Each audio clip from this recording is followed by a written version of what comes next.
Hello and welcome to IGNOU BAPSH। तो आज हम BPSC 141 Gandhi and the contemporary world के यूनिट नंबर 3 पे आ चुके हैं, जिसका टाइटल है गांधीज क्रिटिक ऑफ डेवलपमेंट। इस पूरे यूनिट में हम गांधी जी की डेवलपमेंट के बारे में जो भी थियरीज थी, जो भी उनके विचार थे, उनके बारे में पढ़ेंगे। जहां पर गांधी जी बताते हैं कि डेवलपमेंट और वायलेंस का क्या लेना देना है, डेवलपमेंट की वजह से इन्वायरमेंट पर क्या क्या नेगेटिव इफेक्ट्स आ रहे हैं, डेवलपमेंट के कुछ नए कॉन्सेप्ट्स क्या हैं, और लास्ट में गांधी जी का विजन भी देखेंगे कि उनके अकॉर्डिंग डेवलपमेंट कैसी होती है। तो इंट्रोडक्शन में हमें बताया गया है कि डेवलपमेंट होती क्या है।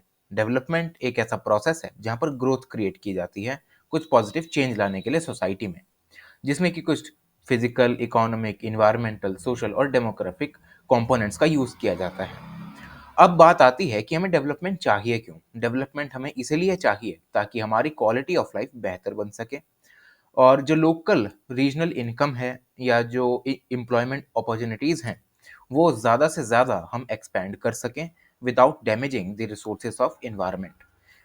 अपने पर्यावरण के खनिजों का नुकसान किए बिना अगर हम एम्प्लॉयमेंट अपॉर्चुनिटीज़ को क्रिएट कर पा रहे हैं, इनकम हमारी अच्छी खासी जनरेट हो पा रही है, तो इसे हम डेवलपमेंट के रूप में देखते हैं। आज के टाइम पर अगर हम देखें तो डेवलपमेंट को मापने के कुछ तरीके होते हैं, जैसे कि इकोनॉमिक प्रोग्रेस, यानी जीडीपी की टर्म्स हम बांटते हैं कि भैया इस जो देश है उसकी जीडीपी इतनी है तो ये डेवलप्ड है, इसकी जीडीपी इतनी नहीं है तो ये अंडर डेवलप्ड है। उसके बाद इंडस्ट्रियलाइजेशन देखा जाता है, एनर्जी कंजम्पशन, अर्बनाइजेशन। तो ये जो सारी चीज़ें हैं वो हम डेवलपमेंट को मेजर करने के लिए यूज़ करते हैं। लेकिन हाल फिलहाल में ये सभी जो मेजरेबल हम कह सकते हैं कि यूनिट्स हैं, ये अब इनसफिशिएंट बनती जा रही हैं, क्योंकि आज के टाइम पे हमारे सामने बहुत ज़्यादा अलग-अलग तरीके की चुनौतियाँ आ रही हैं। हमारे सामने ग्लोबल वार्मिंग आ रही है, हमारे सामने ओज़ोन लेयर डिप्लीशन आ रहा है, हमारे सामने सॉइल इनफर्टिलिटी आ रही है, लैंड की कमी हो रही है। तो इन सभी फैक्टर्स से आज के टाइम पे जो डेवलपमेंट हम देखते हैं, वो हम इन सभी चीज़ों से मेजर नहीं कर सकते। तो यही चीज़ें हमें इंट्रोडक्शन में बताई गई हैं। अब बात करते हैं इनएक्विटेबल डेवलपमेंट की। तो जो मेन स्ट्रीम मॉडल होता है डेवलपमेंट का, उससे हमें पता लगता है कि समाज में यहाँ पर अनइक्वालिटी फैलती है। अब ये सिर्फ वर्टिकल इनइक्वालिटीज नहीं बल्कि हॉरिजॉन्टल टाइप की इनइक्वालिटीज भी फैलाता है, जहाँ पर कुछ ऐसे लोग होते हैं जो कि इकोनॉमिक ग्रोथ के जो फल होते हैं उनको एंजॉय कर पाते हैं। बहुत ही छोटा सेक्शन होता है जिसे हम एलिट सेक्शन कहते हैं, और यही इस इनएक्विटेबल डेवलपमेंट का फायदा उठाते हैं। और ये आज के टाइम पे एक यूनिवर्सल प्रॉब्लम बन चुका है, जिससे भारत की जो सोसाइटी है वो भी पीछे नहीं है। जो डेवलपमेंट का प्रोसेस आज हम देखते हैं अपने आसपास होता हुआ, उसकी वजह से पूरी दुनिया नॉर्थ साउथ डिवाइड में बढ़ चुकी है, जहाँ पर जो डेवलप्ड कंट्रीज़ हैं जैसे कि यूएस, यूरोपियन देश, ऑस्ट्रेलिया, न्यूजीलैंड और कुछ अपने नॉर्वेजियन कंट्रीज़ जो हो गई, तो इन सभी देशों को आज हम नॉर्थ के नाम से जानते हैं, ग्लोबल नॉर्थ के नाम से जानते हैं, जो चीज़ें अब डेवलप हो चुकी हैं, जो कि डेवलपमेंट के बेनिफिट्स में मेजर शेयर रखती हैं। लेकिन जो साउथ कंट्रीज़ हैं, जिसे हम ग्लोबल साउथ के नाम से जानते हैं, वो कुछ कंट्रीज़ ऐसी हैं जो कि अभी डेवलपिंग हैं, अंडर डेवलप्ड हैं, और या फिर least developed countries in global south के रीजन्स में आती हैं, जिसमें भारत भी आता है। और इनका मेन कारण यही है कि इनकी इकोनॉमिक प्रोग्रेस का जो पूरा पेस है वो बहुत ही स्लो चलता है। अगर हम भारत का एग्जांपल लेते हैं तो भारत में इस पूरे डिवाइड को खत्म करने के लिए कुछ चीज़ें लाई गई। एक नंबर ऑफ मेजर्स भारत में आज़ादी से ही लाए गए हैं, जैसे कि integrated rural developmental programs, tribal welfare schemes, economically और सोशली बैकवर्ड सेक्शंस के लिए कुछ रिजर्वेशंस, एम्प्लॉयमेंट गारंटी स्कीम्स जैसे कि मनरेगा, कैश ट्रांसफर स्कीम जैसे कि जनधन अकाउंट, जहां पर जो खाते हैं लोगों के खोले गए जीरो बैलेंस से ताकि बैंकिंग फैसिलिटीज उनको पहुंचाई जा सकें। तो इन सभी जो मेजर्स हैं उनका मतलब यही निकलता है कि हम अपने समाज के लिए एक इंक्लूसिव ग्रोथ का मॉडल लाना चाह रहे हैं, जिससे कि जो वाइड स्प्रेड इनइक्वालिटी इकोनॉमिक और सोशल टर्म्स में समाज में फैली है, हम उसको एलिमिनेट कर सकें। अब बात आगे आती है वायलेंस एंड डेवलपमेंट पे। तो बहुत सारे एनालिस्ट ये मानते हैं कि जो रिश्ता डेवलपमेंट और वायलेंस का है वो बहुत ही गहरा रिश्ता है। जो वायलेंस की प्रॉब्लम आज हम देख रहे हैं एक एंडेमिक की फॉर्म में, जो कि दिन प्रतिदिन बढ़ती ही जा रही है, वो इसी वजह से हो रही है क्योंकि डेवलपमेंट की वजह से लार्ज सेक्शन ऑफ सोसाइटी जो है वो अपने जो रूट्स हैं उसे अपरूट किए जा रहे हैं और उन्हें अपनी ज़मीनें छोड़कर डिस्प्लेसमेंट का सामना करना पड़ रहा है। और इसमें बहुत सारे लोग वो आते हैं जो कि होते हैं ट्राइबल्स, कुछ indigenous communities, fisherman, migrant labours, और ये जो सारी चीज़ें, मतलब ये जो सारी कम्युनिटीज़ हैं, वो इनसे सबसे ज़्यादा प्रभावित रहती हैं और इन्हें वर्स्ट विक्टिम्स ऑफ डेवलपमेंट के नाम से भी जाना जाता है, क्योंकि इनका जो ट्रेडिशनल सोर्स होता है लाइवलीहुड का, वो या तो नेचर के पास रहता है। अगर एग्जांपल है ट्राइबल्स का, तो ये जंगलों में ज़्यादा रहते हैं, जहाँ पर इन्हें जंगलों की अच्छी खासी जानकारी होती है। इनका पूरा जीवन यहीं गुजर बसर से चलता है, तो इन्हें पता होता है कि हाँ, जंगल में कहाँ खाना मिलेगा, कहाँ पानी मिलेगा। लेकिन जैसे ही डेवलपमेंट के नाम पर यहाँ पर जो इंडस्ट्रीज को सेटअप करने की बात की जाती है, फॉरेस्ट को क्लियर करने की बात की जाती है, इन्हीं ट्राइबल कम्युनिटीज को सबसे पहले इन्हें यहाँ से धक्के मार के बाहर निकाला जाता है, जिससे कि तो यहाँ हम ये देखते हैं कि जो ट्राइबल कम्युनिटीज इन जंगलों में रहती हैं, उनको डेवलपमेंट के नाम पर यहाँ से धक्के मार के बाहर निकाल दिया जाता है और इनका जो ट्रेडिशनल सोर्स होता है लाइवलीहुड का, वो इनसे छीन लिया जाता है। इंडस्ट्रियलाइजेशन के प्रोसेस में आज के टाइम पर अगर हम देखें तो ये नंबर मिलियंस में जाता है, जहाँ पर लोगों को दबाव में डालकर ये बोला जाता है कि आपको अपनी ज़मीन खाली करनी पड़ेगी और रिहैबिलिटेशन इनका कर दिया जाता है इनके नेचुरल इन्वायरमेंट से दूर। और ये जो फोर्सिबल आउटस्टर्स होते हैं, इनकी वजह से, डेवलपमेंट की वजह से इन्हें सिर्फ फिजिकल सफरिंग नहीं होती, बल्कि इनका जो जुड़ाव इमोशनल होता है अपने आसपास के इन्वायरमेंट से, इससे भी इन्हें सबसे ज़्यादा प्रभाव पड़ता है।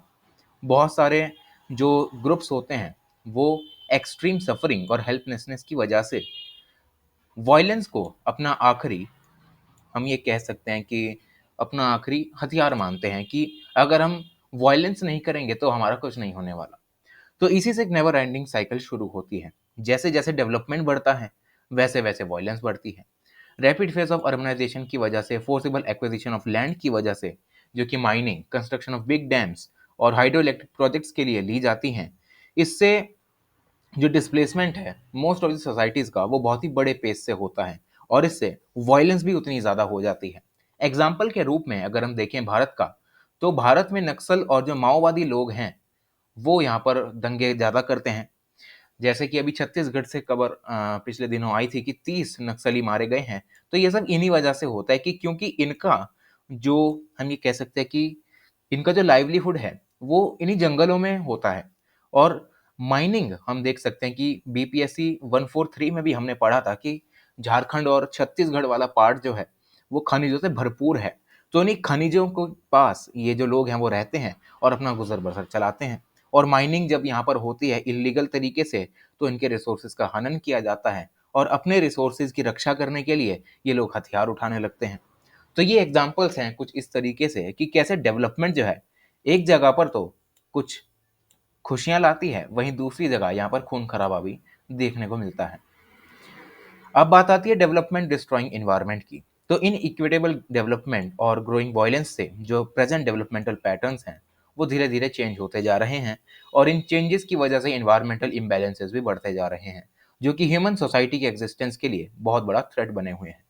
जिसमें आता है climate change, ozone layer depletion, global warming, melting of polar ice and rising of sea levels and pollution. Example के रूप में अगर हम देखते हैं कि डेवलपमेंट तो दिल्ली में जो है, वो बहुत ही बड़े स्केल पे होता है, मेजर इंडस्ट्रीज वहाँ पे हैं। तो उन मेजर इंडस्ट्रीज से वहाँ पर कुछ धुआं वगैरह निकलता है और उनका जो वेस्ट होता है वो यमुना नदी में बहा दिया जाता है, जिसका कि एग्जाम्पल लाइव रूप में हम आज भी दिल्ली में देख सकते हैं, जहाँ पर यमुना नदी में ऊपर झाग तैरता रहता है और वहीं सर्दियाँ आते आते पराली का नाम लेके यहाँ पर धुआं, जो पॉल्यूशन होता है वो इतना ज़्यादा हो जाता है कि एयर क्वालिटी इंडेक्स बहुत बढ़कर इतना हो जाता है कि लोगों की जानें भी जा सकती हैं। तो ये होता है डेवलपिंग डिस्ट्रॉइंग द इन्वायरमेंट। उसके बाद अगर हम देखें तो प्रेजेंट फॉर्म ऑफ जो डेवलपमेंट है, उसको हाई कंजम्पशन ऑफ एनर्जी भी चाहिए, क्योंकि अगर हम एनर्जी का ज़्यादा कंजम्पशन नहीं करेंगे, तो जिस पेस से हमारी पॉपुलेशन बढ़ रही है, हमारी डिमांड बढ़ रही है, तो इससे हम इसको टैकल नहीं कर सकते और इससे एनर्जी रिसोर्सेज जो हमारे हैं, जैसे कि कोल, पेट्रोल और वाटर, इनका ज़्यादा से ज़्यादा यूज़ किया जा रहा है और इससे बहुत बड़ी डिसएडवांटेज भी हमें देखने को मिलती है, जिससे कि जो वाटर है, हमारा जो ग्राउंड वाटर है, उसका लेवल नीचे जाता जा रहा है।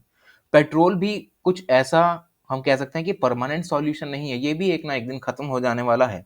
कोल से यहाँ पर बिजली बनाई जाती है, तो बिजली से हम भले ही अपने अप्लायंसेस को यूज़ करें, लेकिन कोल को जलाने के बाद जो धुआं निकलता है, उससे भी बहुत ज़्यादा पॉल्यूशन हम हवा में फेंकते हैं, जिससे कि जो हमारा इन्वायरमेंट है वो पॉल्यूटेड बनता रहता है। अब हम बात करते हैं न्यू कॉन्सेप्ट ऑफ डेवलपमेंट की। तो ऊपर के कुछ टॉपिक्स में हमने देखा कि मेन स्ट्रीम डेवलपमेंट जो है, उसमें कुछ नए नए कॉन्सेप्ट्स आए हैं, और इन नए कॉन्सेप्ट्स के आने की वजह से जो प्रॉब्लम्स इन्वायरमेंट से रिलेटेड हैं वो भी बढ़ती जा रही हैं। तो हमारे लिए ज़रूरी बन जाता है कि इनके लिए कुछ एप्रोप्रिएट सॉल्यूशंस लाए जाएं।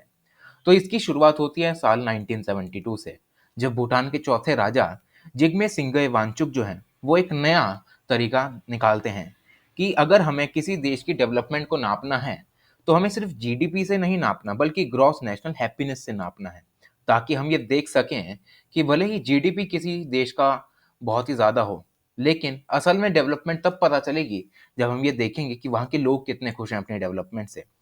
तो इससे एक नई जो हॉलिस्टिक अप्रोच है वो निकल के आती है, ताकि प्रोग्रेस के मेथड को हम नॉन इकोनॉमिक एस्पेक्ट के साथ मिलाकर हम उसे मेजर कर सकें और देख सकें कि क्या डेवलपमेंट की वजह से सच में लोगों का वेलबींग इंश्योर हो पा रहा है कि नहीं।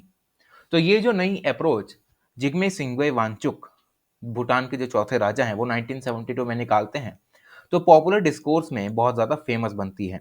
और इसके सब्सिक्वेंटली यहाँ पर हम ये देख सकते हैं कि कैसे नॉर्थ साउथ और कंट्रीज इस पूरे मॉडल पर काम करना शुरू करती हैं, जिसके उपलक्ष्य में हमें ये दिखाई देता है कि बर्टलैंड कमीशन नाम की एक कमीशन बनाई जाती है, जिसके जो चेयरमैन होते हैं वो होते हैं ग्रो हार्लेम बर्टलैंड, जो कि उस समय के नॉर्वे के प्रधानमंत्री होते हैं, जहाँ पर पहली बार सस्टेनेबल डेवलपमेंट के कुछ कॉन्सेप्ट्स को लाया जाता है।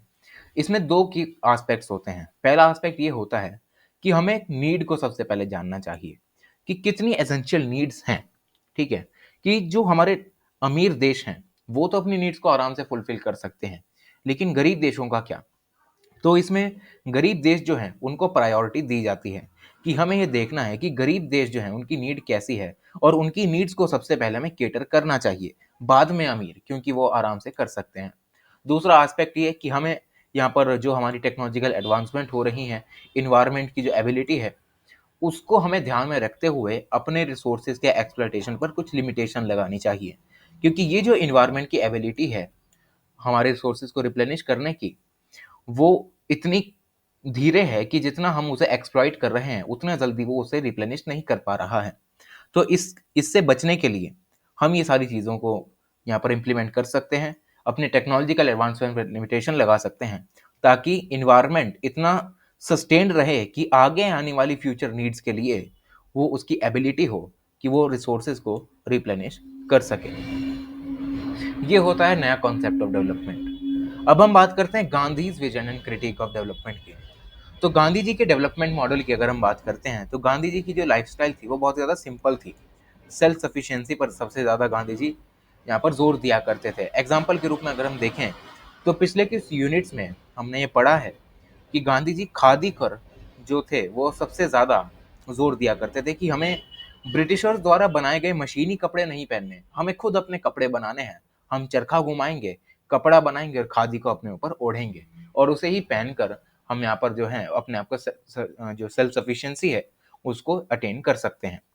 उनके विजन ऑफ डेवलपमेंट में हमें दिखाई देता है कि सिर्फ इंडस्ट्रियलाइजेशन, कंज्यूमरिज्म और अर्बनाइजेशन नहीं है, बल्कि गांधी जी हमें एक होलिस्टिक अप्रोच प्रोवाइड करते हैं, जहां पर ना सिर्फ सिर्फ इकोनॉमिक एस्पेक्ट्स पर नजर नहीं डाली जाती, बल्कि इकोनॉमिक के साथ साथ पॉलिटिकल, सोशल और स्पिरिचुअल डायमेंशंस को भी इंटरकनेक्ट करके गांधी जी हमें कुछ बातें कहते हैं, जिसमें सबसे पहला आता है interdependence and responsibility. Gandhi ji को ये लगता था कि जितनी कम डिमांड हम इन्वायरमेंट पर रखेंगे, उतने ज़्यादा जो रिसोर्सेज हैं वो लंबे समय तक हमारे पास चल सकते हैं, हम उन्हें यूज़ कर सकते हैं। सबसे पहली बात गांधी जी हमें यही बताते हैं कि हमें अपनी मिनिमल डिमांड्स इन्वायरमेंट पर रखनी चाहिए, ताकि जो रिसोर्सेज हैं वो सोशल और मॉरल गोल्स के साथ हम अलाइन करके उन्हें आगे लंबे समय तक यूज़ कर सकें। सेकंड बात आती है गांधी जी की इकोनॉमिक फिलॉसफी की। उसके बाद गांधी जी इकोनॉमिक प्रोग्रेस और मॉरल प्रोग्रेस के बीच में भी हमें डिस्टिंग्विश करते हैं, जहाँ पर गांधी जी ये कहते हैं कि हमें सबसे ज़्यादा जो है अपनी ग्रीड पर काम करना चाहिए और एक्सेसिव मटेरियलिज्म की तरफ हमें नहीं जाना चाहिए, क्योंकि इन सभी से जो ग्रीड है वो यहाँ पर बढ़ती है, तो रिसोर्सेज का ज़्यादा एक्सप्लॉयटेशन होता है। एक्सप्लॉयटेशन ज़्यादा होता है तो इन्वायरमेंट पर बर्डन पड़ता है, और इन्वायरमेंट पर अगर बर्डन पड़ गया और वो इम्बैलेंस हो गया तो ह्यूमन एग्जिस्टेंस पे ही बात आ सकती है। तो यही गांधी जी हमें बताने की कोशिश करते हैं। इसके लिए गांधी जी कहते हैं कि हमें एक ट्रस्टीशिप का मॉडल बनाना चाहिए, जहां पर यह कहा जाता है कि एक इंडिविजुअल को सिर्फ अपने हित के लिए ही रिसोर्सेज का एक्सप्लॉयटेशन नहीं करना चाहिए, बल्कि उन रिसोर्सेज को वो पूरी कम्युनिटी के लिए कैसे यूज कर सकता है, उसे उस तरीके से सोचना चाहिए और रिसोर्सेज का यूज करना चाहिए, ताकि हम एक्सप्लॉयटेटिव, कैपिटलिस्ट और टोटलिटेरियन सिस्टम से बच सकें। फिर आता है डिसेंट्रलाइजेशन। डिसेंट्रलाइजेशन में गांधी जी बताते हैं कि हमें एक डिसेंट्रलाइज पॉलिटिकल और इकोनॉमिक सिस्टम बनाना चाहिए, जहां पर जो ग्रास रूट कम्युनिटीज हैं वो डिसीजन मेकिंग प्रोसेस में अपना एक्टिव पार्टिसिपेशन दे सकें, क्योंकि अल्टीमेटली जो ये सारी चीजें हैं वो ग्राउंड लेवल से ही शुरू होती हैं। करप्शन ग्राउंड लेवल से शुरू होता है और टॉप लीडरशिप पर पहुंचता है। तो इसमें गांधी जी हमें बताने की कोशिश करते हैं कि जब तक ग्रास रूट लेवल पे जो सारी कम्युनिटीज हैं वो डिसीजन मेकिंग प्रोसेस में नहीं आएंगी, तो असल में जिन चीजों की हमें जरूरत है, किन पॉलिसीज को हमें इंप्लीमेंट करना है ग्राउंड पे, वो हमें पता ही नहीं लग पाएगा। तो इसी वजह से गांधी जी डिसेंट्रलाइजेशन की भी बात करते हैं।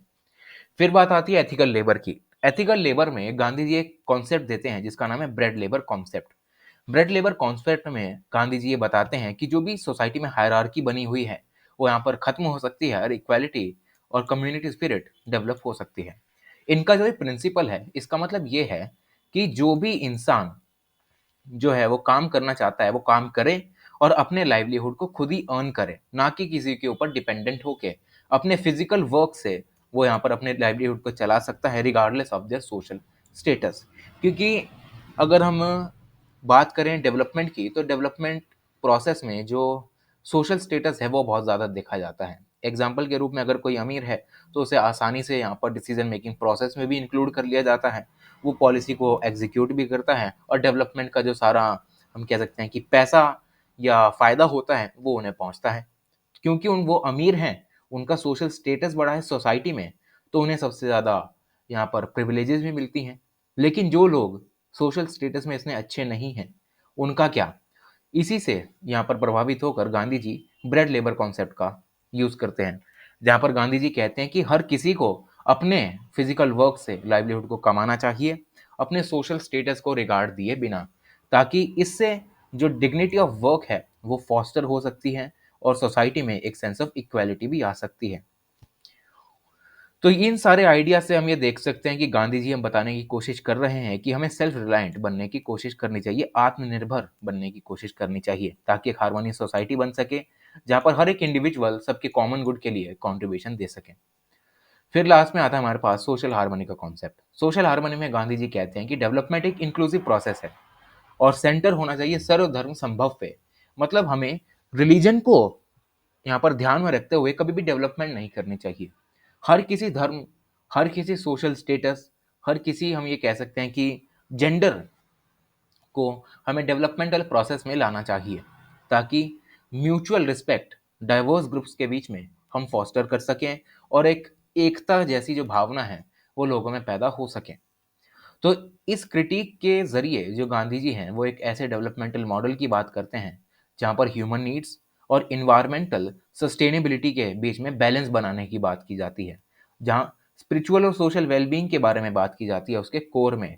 क्योंकि अल्टीमेटली गांधी जी का मानना था कि इंसान का जो वेलबींग है वो सबसे ज़्यादा इम्पॉर्टेंट है, ताकि वो आगे जाकर अच्छे काम कर सके और अपना जो लाइवलीहुड है वो अच्छे से, मतलब हम कह सकते हैं कि एथिकल तरीके से वो अपने पैसे कमा सके।